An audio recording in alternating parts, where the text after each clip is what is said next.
While the world watches the smoke rise over Tehran in Operation Epic Fury, the real target isn't just the Ayatollahs. It's a 4D chess move aimed directly at Beijing. Is the U.S. finally waking up to the fact that China has already invaded us from within through our ports, our power grid, and even our medicine cabinets? Today, I'm breaking down why the war in Iran is actually the first major battle in an existential fight for Western civilization. Let's dive deep. Be sure to hang on to the end for my 5 in-depth biowarfare prepping tips. Operation Epic Fury, Roaring Lion, as Israelis call it, may be more about just containment of the Islamic Republic of Iran. Examined from the context of a series of global moves by the Trump administration, the war fits firmly in the 4D chess game of controlling China and, to a lesser degree, Russia. This is, in essence, a multidimensional conflict. I will illustrate this from the lens of the bigger global chessboard of Chinese competition. The U.S. Department of War has recently emphasized that Epic Fury is about long-term stability in the Strait of Hormuz, a direct blow to China's Belt and Roads energy security and more. In a subsequent video, I will also illustrate this from the lens of Iranian challenges, especially in the Middle East. China poses the greatest threat Western civilization has faced since Islamic forces made multiple attempts to invade Europe in the medieval era. The United States today faces the biggest existential threat it has faced in its history from China. No other potential enemy has ever surrounded and infiltrated the U.S. to the extent that the People's Republic of China has. Mao Zedong said that he defeated the Kuomintang, the KMT, which was the Republic of China, which they staged their insurgency against during the Chinese Civil War by establishment of base areas in the countryside and use of the countryside to encircle the cities. He wrote at length about that in various speeches about this very approach. The People's Republic of China is attempting the same approach today to defeat the U.S., Western civilization, and perhaps even to establish global conquest to fulfill the Communist Manifesto. In this case, the countryside is the nations of the world, and the cities are the target countries. Specifically, strategically, China strove to establish themselves and their proxies at many key global choke points of oceanic trade and military mobilization. China has essentially controlled both sides of the Panama Canal until U.S. pressure and Panamanian court rulings changed that very recently. Through its proxy, Iran, and Iran's proxies, the Houthis, China has indirect virtual control over the Strait of Hormuz and the Red Sea. The People's Liberation Army support base in Djibouti can provide China direct control and access to the Red Sea and Indian Ocean. China's diplomatic relationships and naval exercise with BRICS member South Africa, along with partnerships and port investments with South Africa, provides it with the potential to control trade and military mobilization around the Cape of Good Hope, which is the south tip of Africa. Fortunately, attempts by China to control Cape Horn, the tip around South America, through Chile and Argentina, have recently fallen flat, but they tried. China's military base in Cuba is a particular concern to the United States. This is especially true given that China has simulated war in the Gulf of Mexico, They have conducted war games, Gulf of Mexico, Caribbean Sea, even up around close to Houston. China's claim to the South China Sea threatens control of a third of the world's trade, which could choke the Philippines, South Korea, and Japan into submission. Given China and the U.S., that would give China a U.S. free total domination over the Far East. China could clinch the deal by taking Taiwan. That is the critical choke point in the first island chain that would give them access both to the East Sea and South China Sea.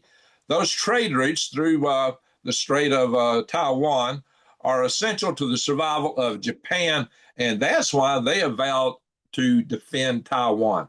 Something the U.S. has fallen a shade short on. We basically are ambiguous about that. China has established a lead over Arctic domination by fielding 5 purpose-built polar icebreaker ships. In the U.S., even though we got Alaska, the U.S. only has 1. The speed at which China is building up and modernizing its military is the largest the world has seen since 1945. This is rapidly reshaping the global power dynamics. China is building ships at a rate the U.S. currently cannot even come close to matching. China builds over half the world's commercial ships, while the U.S. produces about 1/10 of 1%. That is a production ratio of 500 to 1. That momentum is hard to overcome. China has extensive military dual-use applications for its commercial ships. Just look how they lined up their fishing fleet off the coast of Taiwan and other areas, all lined up in a row. And we have seen missile launch tubes on cargo vessels. China is projected to have 425 warships by 2030, compared to just around 300 for the U.S.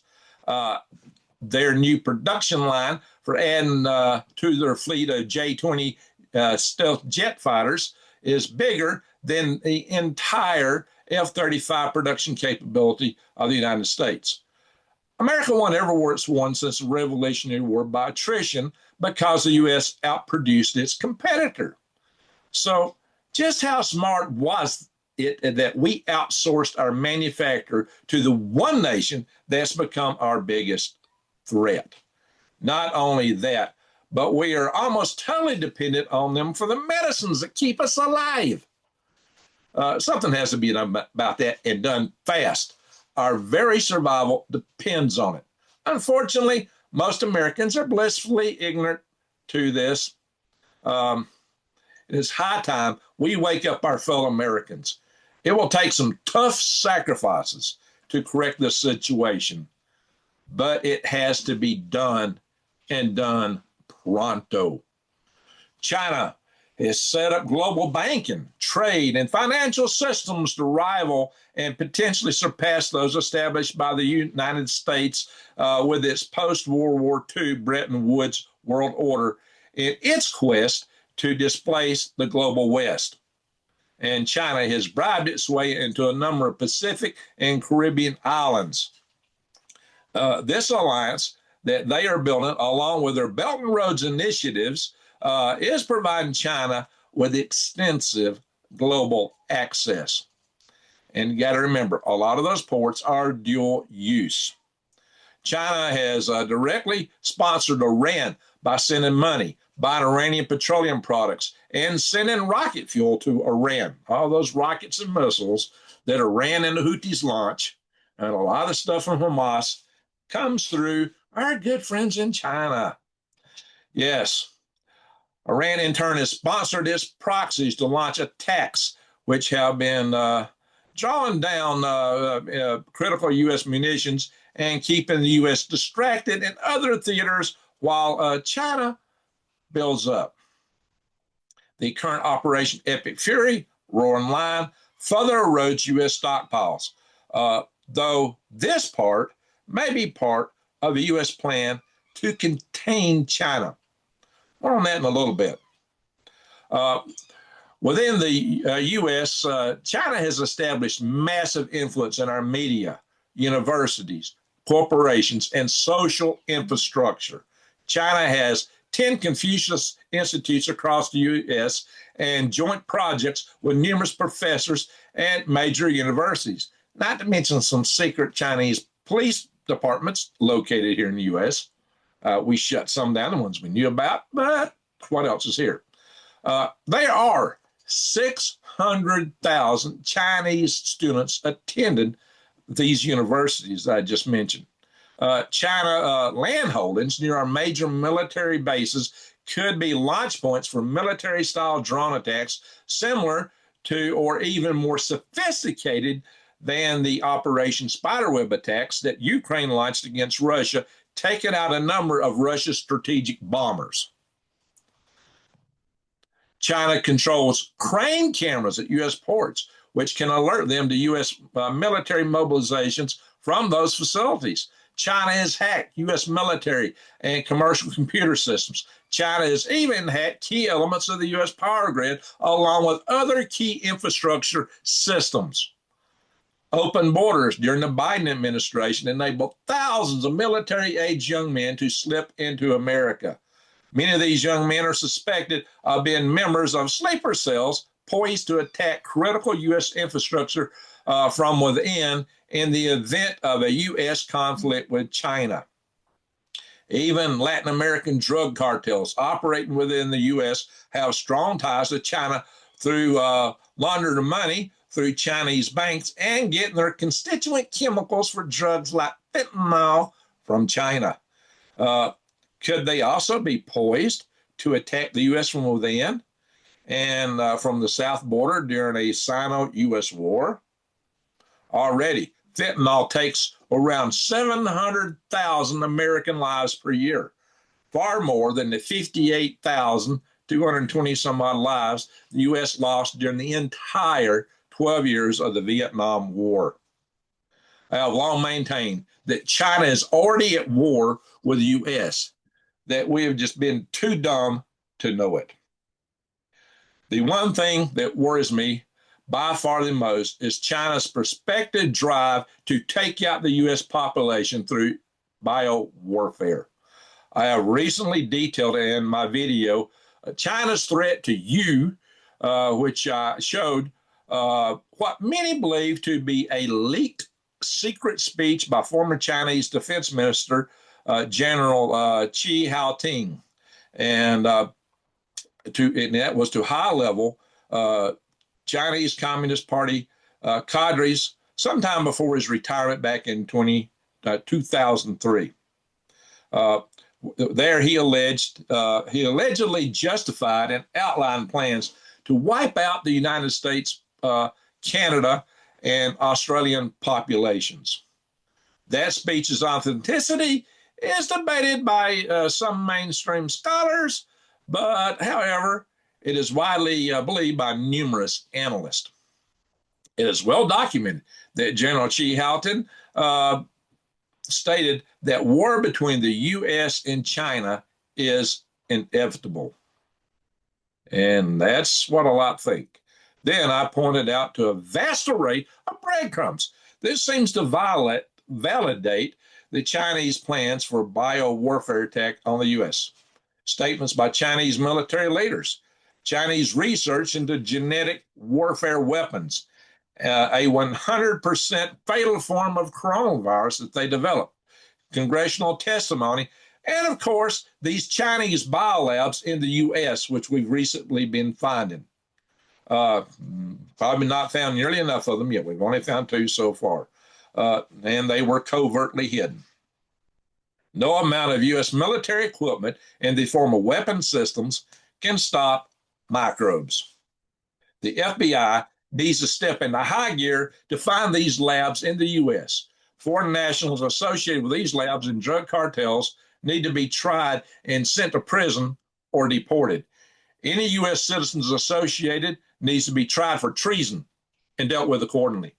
Citizens of the U.S., China, Canada, and Australia need to keep their immune systems in top shape and find their means to isolate themselves from the multiple pandemics that could be launched simultaneously. You got to remember, it's a release facility in California. There were over 20 pathogens found, 20 deadly pathogens. Each one could have launched a pandemic. And they had over 1,000 genetically modified mice with human DNA that could indeed be vectors to spread biowarfare. China's plans in cooperation with Russia to establish a moon base starting in 2030 are of concern too. If China establishes a mass driver on the moon, they could establish absolute global dominance from the lunar high ground. China seeks to establish dominance across the spectrum of future technologies that can be decisive in modern warfare. China has cornered the world market in rare earth minerals. China has the lead in drones and robotic soldier development. China is working on genetic super soldiers. That is documented. China is striving to overtake the U.S. Lead in AI. China is a leader in fusion research. China has developed thorium nuclear reactors. Thorium is much more plentiful, vastly more plentiful than uranium. China did indeed reach full power with its TMSR LF1 thorium prototype reactor in 2024, and they have begun construction on a larger TMSR LF2 in late 2025. China has EMP superweapons and may be planning a sneak balloon-based EMP attack on the U.S.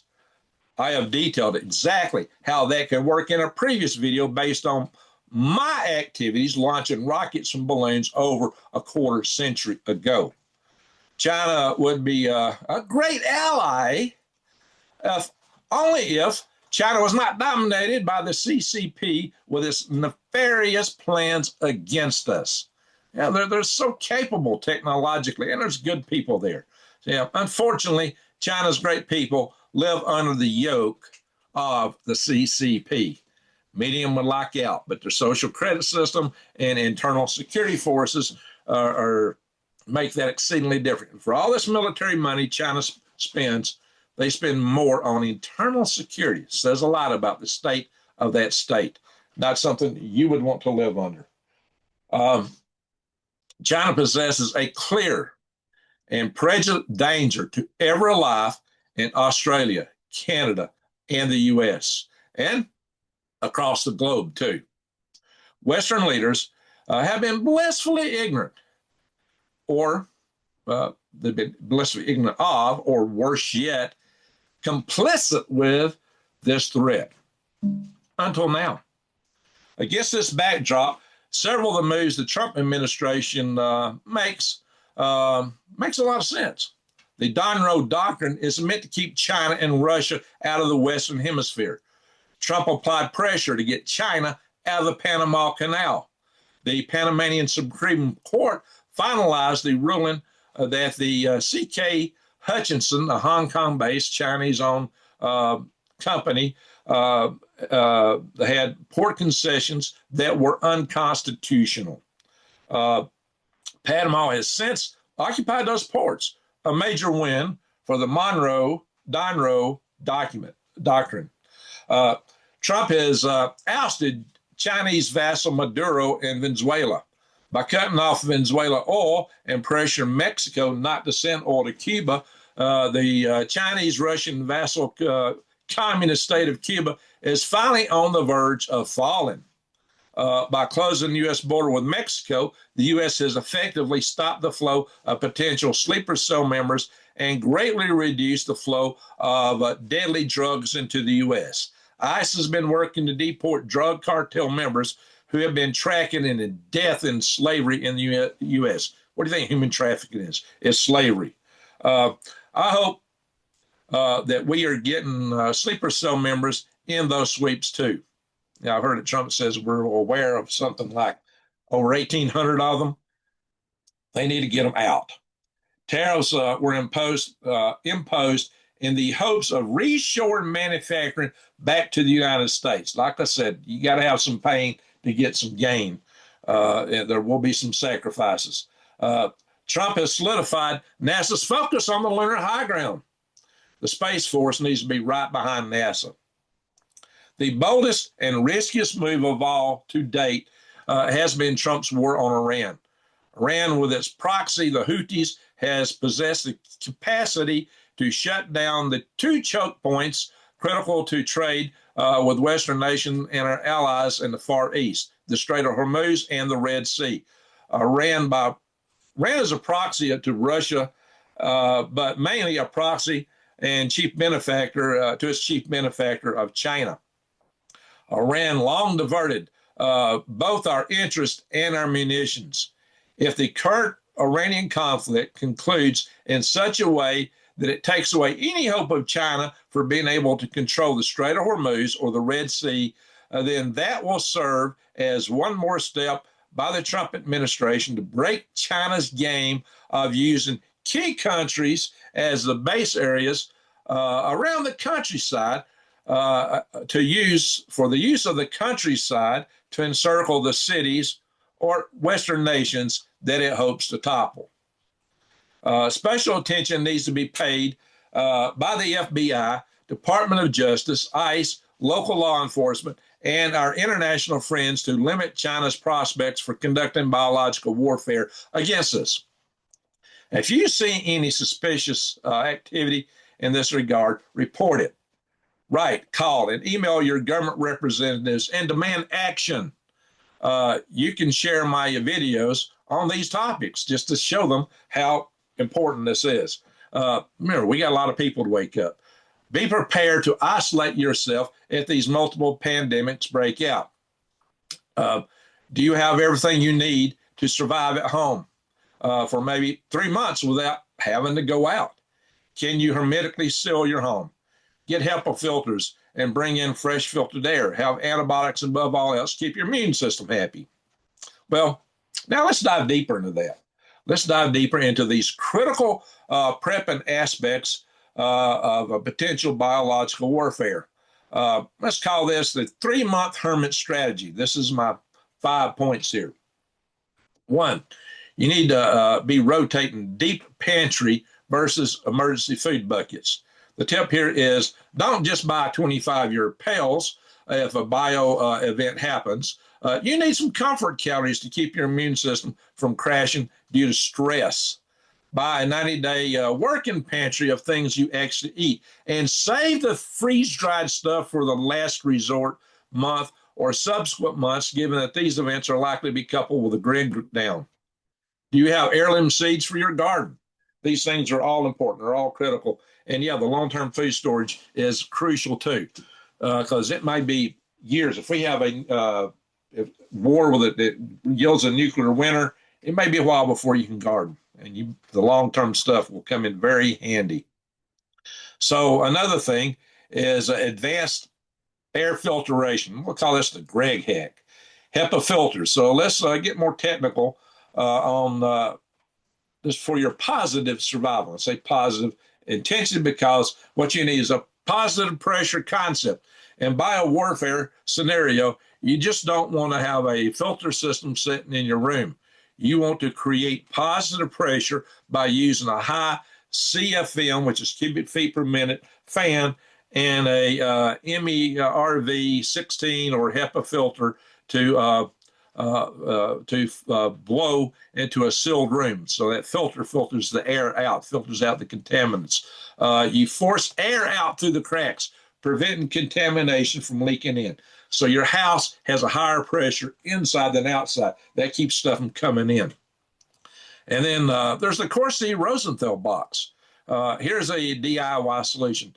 4 MERV 13 filters taped into a cube with a box fan on top and just blowing down through it. And then air comes out through the fans. And you can duct that into your house. This is a cheap, effective, and Green Greg's approved kind of DIY homemade lamp. It's like a DIY. It's also like a DIY homemade laminar flow for growing box for growing mushrooms. Y'all ever see videos on doing that?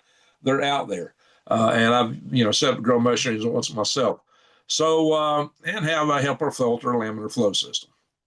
So, here is a critical addition. I call it the Faraday light for biolabs. Well, it's not really a Faraday approach, but it's similar. You need water security beyond just storage. If you can get a UVC sterilization system. If local water grid is compromised by sleeper cell attack, boiling might not be enough for some of the engineered microbes. I recommend every Green Greg's viewer keep a portable UVC wand or inline UV sterilizer that can run on a 12-volt setup. I've got a UV wand around here somewhere, and you can get these UV water filters from a lot of your well supply shops. So, and you can probably order them on Amazon, and it's like it's got a light in it, and you can run your water right through it. Let's talk about your immune system fortress. Move beyond keeping it healthy to be specific science-based protocols. The vitamin D fence. A 2026 clinical study confirms that maintaining vitamin D3 levels above about 50 nanograms milliliters is a baseline for respiratory resilience. And then adaptogens. So you need to be growing survival herbs like elderberry, astragalus. And this links back to the green in my Green Greg's channel name, right? See my old videos on wild medicinals. And now here's a new tip that I call the digital lockdown or the analog backup. So you got to remember, if the grid goes down because of a CCP cyber attack or an EMP attack or direct kinetic attacks on our substations, your digital prep files are useless. Print out your emergency ops manual, all these files that you have stored on your computer today. This is your digital how-to guides. Have paper maps, and make sure that you've got your bug out routes mapped out. Don't rely on GPS satellites, which China can target from new microwave weapons they're developing, anti-satellite weapons, and even and especially the lunar high ground if they establish that. So look, if the CCP launches a microbe strike, the hospitals will be the most dangerous places on earth. You need to be your own doctor, your own pharmacist, and your own air traffic controller, at least in terms of the air moving through your house, or maybe drones for your own security. Seal your safe room with 6 mil plastic. Create positive pressure HEPA environment, and have a 90-day supply of quercetin and zinc ready to go. We aren't just prepping for a storm, we're prepping for a strategic blockage of our biology. And I am planning to develop a home that I'm going to hermetically seal, my universal habitat, home you can live in and make a living out of. So to see my video on the threat from biowarfare with China, click the link right here above. Subscribe and bang the bell and click all. Thank you for watching. Y'all need to share this video far and wide. This is very important, and it does need to get out. Well, that I am going to say thank you for watching.